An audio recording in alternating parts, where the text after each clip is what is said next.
Hey guys, if you are seeing this, that probably means that this is Wednesday again. Thank you so much for tuning in to this week's episode of Worship Wednesday. I do not take it lightly. I do not take it for granted. I will forever and always be humble, grateful, and thankful, appreciative, all the things that you keep coming back week after week to see what God is doing in and through my life, but told through a profession of dance. And as always, I'm glad you're here. It's a beautiful day outside, and because the general tri-state and honestly a lot of the country's been getting some really inconsistent and unpredictable weather, I'm just appreciative that it's nice out. Last week I did slip because I danced in the rain. I'm mostly okay, but still feeling it a little bit, and so I think it's that, and then just like my overall like disposition and like where my mind is at, that I'm kind of just like, ugh, I'm so mad that it's such a nice day, and I want to be out here recording and shooting, but like when I tell you my mind is drawing a blank, and then I was thinking earlier, I was like, so this hairstyle, I'm affectionately calling it the wash and twist out go.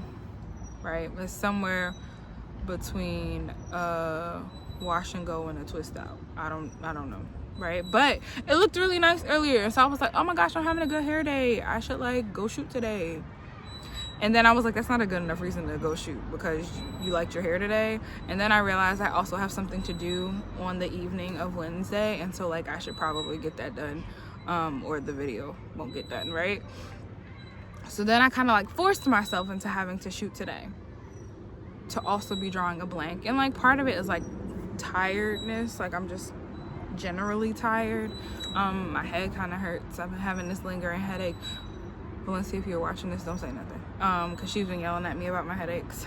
And so it's just been overall like just kind of mentally and physically like tired and exhausted. But I think even beyond that, I'm kind of just like,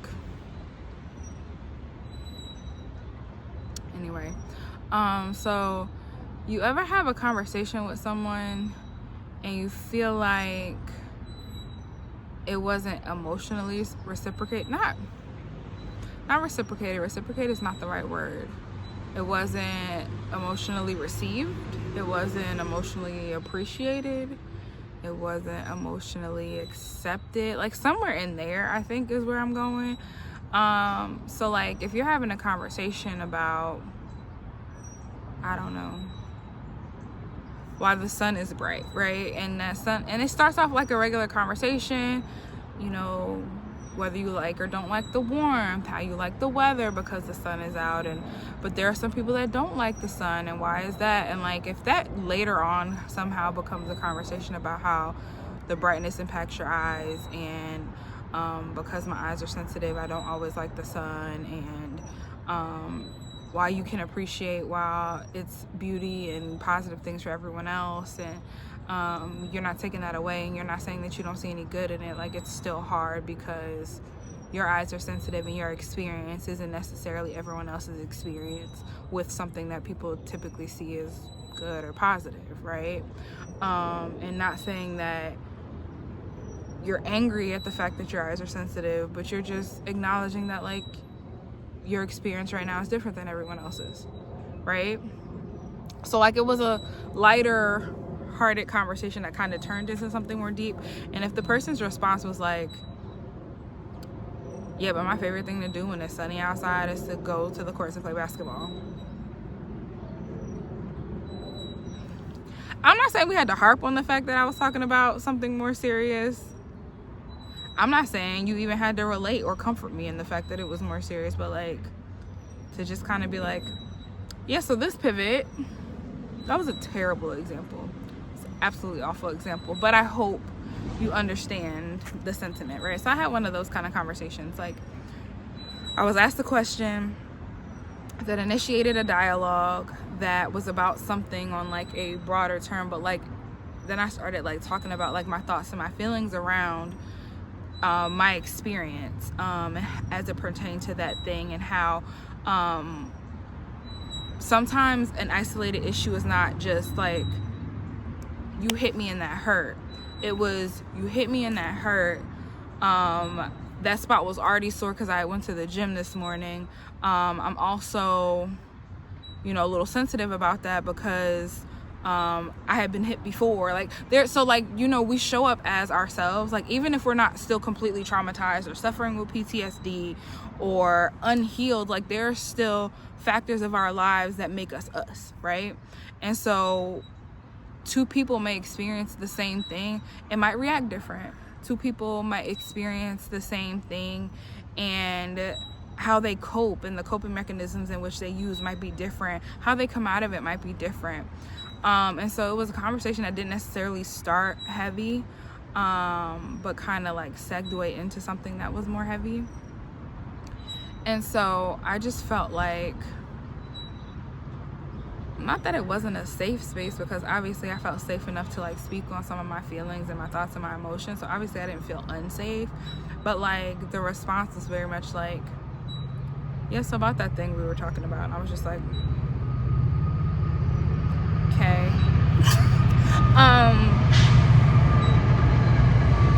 And I'm not gonna lie, it was a little frustrating because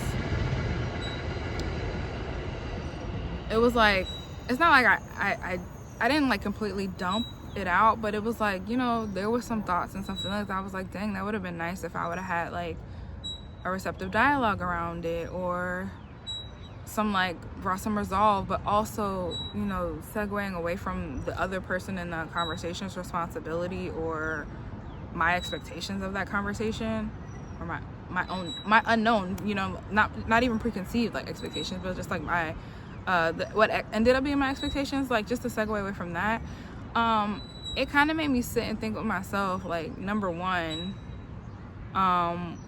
where are you gonna put these feelings that'll be more productive, kind of thing. Like, so obviously that was a buzz. So what do you, now you know, like, oh, you're thinking and feeling those things, what are you gonna do about that? Because obviously the conversation that you just had wasn't it. So like, what happens now?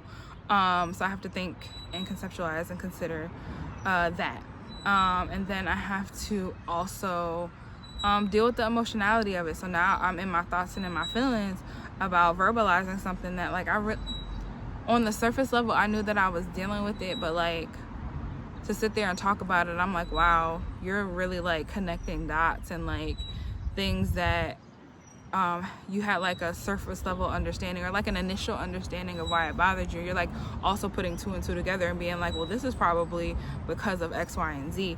And so again, what are you gonna do with that? So I'm doing a lot of thinking and processing around that, and I kind of landed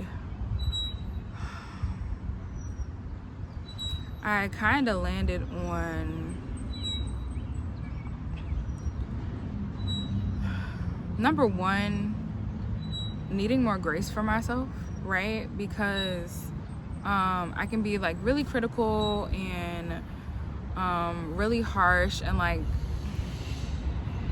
somebody said to me recently, like a couple months ago, like, it's not that you're blunt, you're just very matter of fact, right? And so because like I really feel like things are what they are and they aren't what they aren't, and so like sometimes when I speak, I'm like, well, that's that, you know, like it's not, it's just the fact of it. And so I think sometimes I can be even very matter of fact with myself, and sometimes that doesn't allow any like margin or wiggle room for grace, or, you know, for me to admit like this is part of the human experience, and like, you know, do what you need to do to take care of you in that vein. And so as I'm like thinking about all this stuff, and I'm thinking about my walk and where I am with my walk,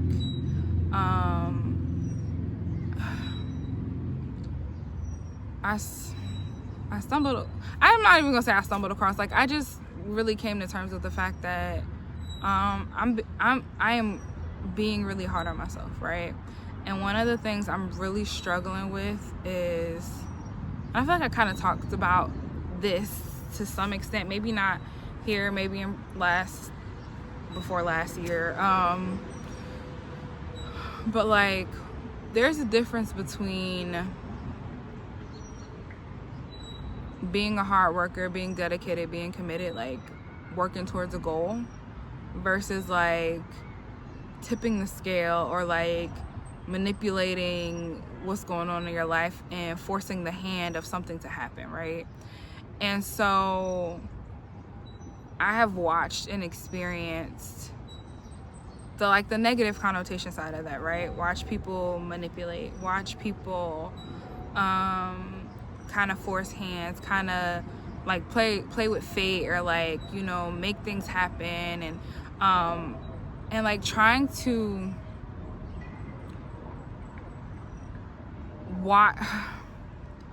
I was saying to my dad today, like, there's something that, like, I understand that I am a mental and intellectual being, but also a spiritual being as well. And so, like, as I'm experiencing and witnessing and observing different things, like, of course there are things in my humanity that I'm like, that don't make sense, or that's not fair, why this, why that. But I'm not necessarily in a position where I want to be jealous of or covet or and envious about somebody's situation. It's just like, but they're making these things happen. And I was like, am I sitting somewhere where I'm settling for less than what God has for me, or settling for less than what I deserve, or settling out of fear, or like, am I being too passive? And like, I don't know where that line is between trusting God and believing God that he's gonna make things happen, versus like doing too much and not giving an opportunity for God to be God and come in and, you know, show me something. And I was like, and so if I'm sitting here frustrated in different areas of my life, right? And I don't mean like being complacent and sitting on my behind, because I completely understand like faith without works is dead. So like, for example, if you're looking for a new job, you can't be sitting at home mad at God because you're not getting a new job, but you're not doing anything to get a new job. You ain't checked on your LinkedIn profile. You haven't updated your resume. You haven't been on any job boards. You're not actively looking. Like, I'm not talking about that, right? I'm talking about, I can't even think of an example off the top of my head that wouldn't directly correlate to something that's like real. Told y'all could be in my business, but like at a distance. So, and I want, like, this is my journey. Like, I be talking about myself on here. I don't want to put anything else that I'm like witnessing or observing, whatever, you get the point. So I'm like, I just don't know where that line is all the time. And so like, I'm sitting here and I've kind of dealt with, or like pushed through the like being mad at God thing, because like, as not in my intellect and in my spiritual walk, I understand what's happening. Like, I understand some of the things that are going on, and even when I don't understand, I still spiritually understand that God is sovereign, that God has a plan for me, that as long as I'm still breathing, he still has purpose for me, and I just need to trust and believe him. So like, I intellectually understand, I spiritually understand when I don't intellectually understand, but emotionally, it's not firing off. The emotions and the intellect and the spirit and the physical, they're not talking to each other. And so it's become very overwhelming. So I feel like I had pushed past the being mad at God part and really starting to try and mentally, spiritually tap in and be like, I just have to trust God here, and Lord, whatever you have for me, like whatever it is. So like, I've literally gotten to the point where in the morning I'm praying like, make me sensitive to you, even if you show up in a way I didn't anticipate, even if you show up in a way that I'm not accustomed to, even if you show up in a way that I didn't think that you were going to show up, like, show me that. Because even if you're not showing up the way I wanted you to, I still want to see your hand at work. I still want to see you active in my life. And so just show me that you're hearing me, even if that doesn't mean you moving the things that I'm asking or petitioning you for. I still want to see you, experience you, be with you, right? So I've really tried to work through those things. What I also hadn't realized is that I had started working through that, but I haven't started working through like the part of it that it's me being mad at me, and quite honestly about things that I can't change. About trajectories that my life is on that I can't do anything about, about time that I can't go back and fix. So what am I sitting here being mad for? And if I'm working through my emotions with trusting and accepting that God still loves me and God still has a plan for me, I also need to give myself some grace. I also need to trust that that same God that still has a plan for me, that still thought that it was not a waste to put purpose next to my name, I need to think that if he thought those things, because his thoughts are higher than my thoughts, then I need to realize that there's something about me inside of me, even if it's just the fact that I've accepted Jesus. Even if it's just the fact that I know his son. He thought it was something about me, the gift that he put in me, what he has instilled in me specifically, that still made me worth it. That's why I was on the wake up list this morning. And so because of that, I need to be nicer to his daughter. I need to be nicer to his vessel. I need to be nicer to the woman that he is working on daily, that he is trying to fine tune and refine daily. Like, I need to be nicer to her, because in order for me to be everything that he has called me to be, I need to give myself some grace so that I can continue to fumble through healing and fumble through sanctification and fumble through what he's trying to prune out of me, so that I can get to be that woman. And I won't ever see her if I'm too caught up in whatever was or is not or has been or won't be, like, holding me back. So I am what you see. Not you specifically, you, God, right? There is a version of me, there are character attributes of me, there are ways in me that he sees, because he sees full picture. He saw me before I had wavered in faith, and before I had given up, and before I had been hurt, and before I had been abused, and before I was angry, and before I had went back on a healing journey, before I got better, before the tide had turned, before, like, good and bad. Like, he saw me at the beginning of this, and you know what's crazy? He sees me after this video. He sees me after the tears. He sees me after the journey. He sees me after the fruit is being bare. He has the full picture of me, and so I need to trust more in what he sees in me, and not so much like what I'm observing in myself. And I just need to be honest about that God knows better, right? And if I'm gonna trust, short segue, like, I used to be friends with this girl that I was talking to, like, being like a spiritual older sister at some point. And, like, she was like, I ain't never heard somebody condemn themselves the way you condemn them. Like, she was like, you read in the Bible to condemn yourself, not to learn, not to this, not to that. Like, you read in the Bible to condemn yourself. It was really toxic trait. I feel like I had talked about this on here before, so I won't dwell on it too long. But I really feel like if I'm going to believe in God being sovereign and God being holy and God being set apart and higher than me, if I'm going to believe in the rigidness of God, and when rigid has a negative connotation, I don't really mean, but like the rigidness, the parameters he put in place for our protection, if I'm going to believe in all that God is, that also has to include his grace. That also has to include his love. It also has to include his faithfulness, and not in a way that means like I can go out and do whatever, because the Lord knows my heart, and Jesus died for my sins, so I might as well make it worth it. I know people that really say that stuff, and so not in a way that means that, but in a way that means like keep showing up, keep trusting God, and along the way when you make mistakes, keep running back to him so that he can correct you with love.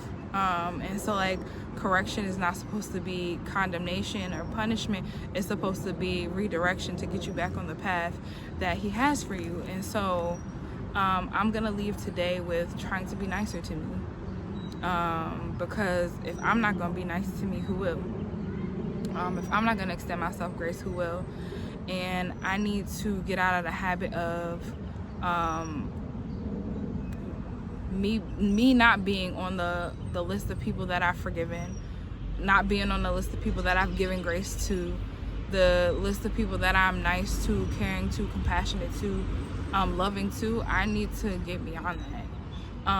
And so I'm gonna take, hopefully, this Worship Wednesday to heart for real, and just be nicer to her.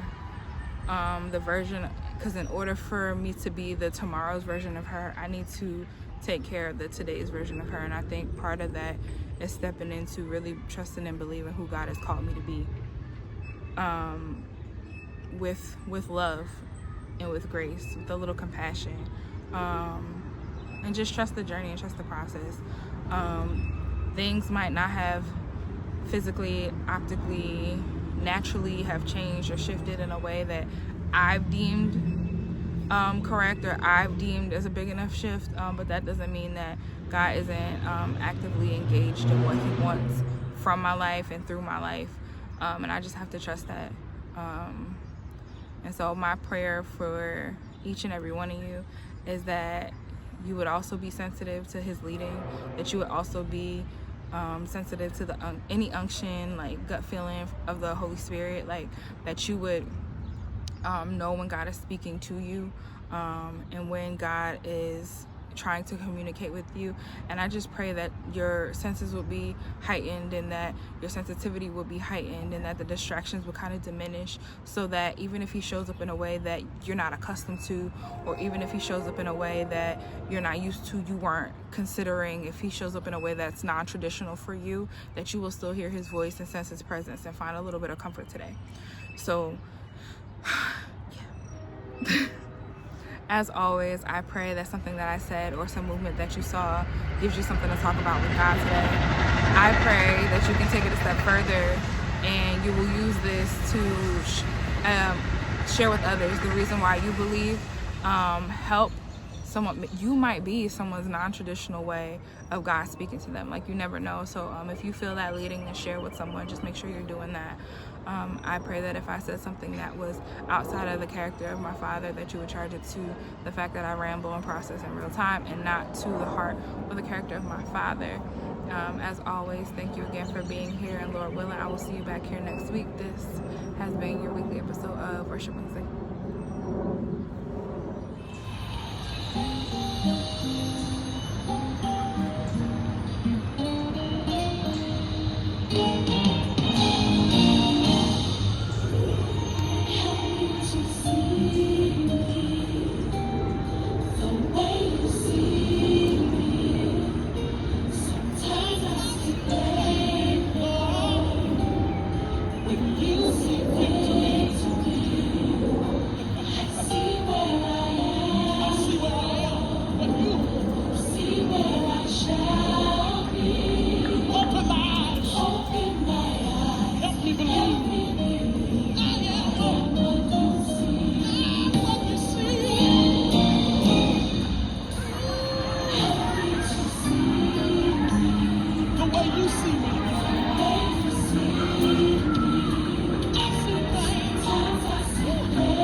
healed. I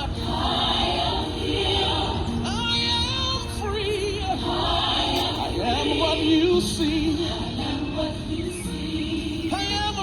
see. Say it again. Say,